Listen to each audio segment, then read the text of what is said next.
Demi bisa menjual iPhone 16 di Indonesia, pemerintah meminta Apple agar segera menyelesaikan realisasi investasi yang tersisa sebesar 240 miliar rupiah dari total komitmen sebesar 1,7 triliun rupiah.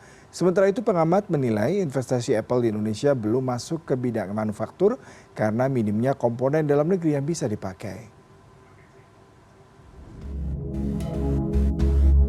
Demi bisa mengedarkan produk terbarunya di Indonesia, pemerintah melalui Kementerian Perindustrian terus menekan Apple untuk memenuhi kewajiban TKDN melalui pembangunan Apple Academy di Tangerang Selatan, Batam, dan Surabaya. Menteri Perindustrian Agus Gumiwang bahkan meminta Surveyor Indonesia untuk melakukan audit terkait TKDN dalam realisasi komitmen investasi inovasi pembangunan 3 Apple Academy. Berdasarkan audit tersebut terdapat temuan kekurangan investasi yang harus diselesaikan Apple Inc. di Indonesia sebesar 240 miliar rupiah. Diketahui total nilai komitmen investasi Apple di Indonesia sebesar 1,7 triliun rupiah.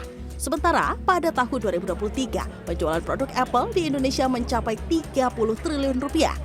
Agus menambahkan pembatasan penjualan produk baru Apple di Indonesia untuk memberikan rasa adil terhadap perusahaan lain yang telah berinvestasi, mendirikan pabrik dan menyerap tenaga kerja Indonesia. Kita minta Surveyor Indonesia, Ketua dan Ibu Ketua, untuk melakukan audit. Ya, melakukan audit.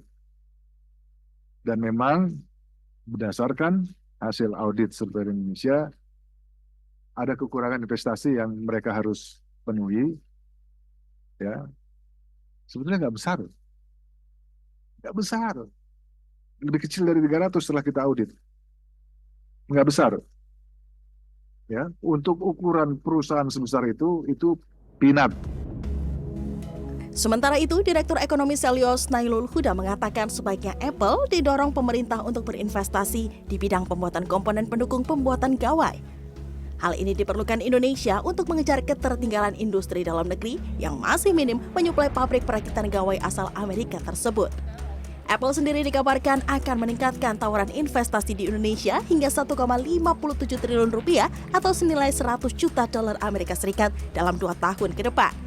Hal ini demi Apple bisa menjual produk mereka di Indonesia.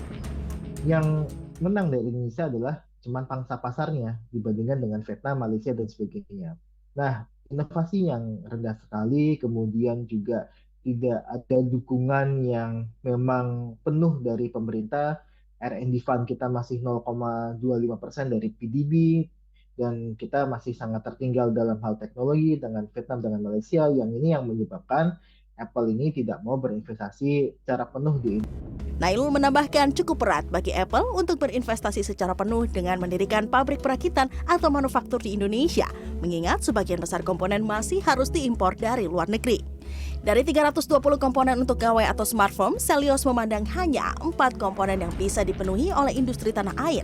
Hal ini membuat Apple lebih memilih berinvestasi di bidang inovasi untuk memenuhi target TKDN dibanding membuat fasilitas manufaktur.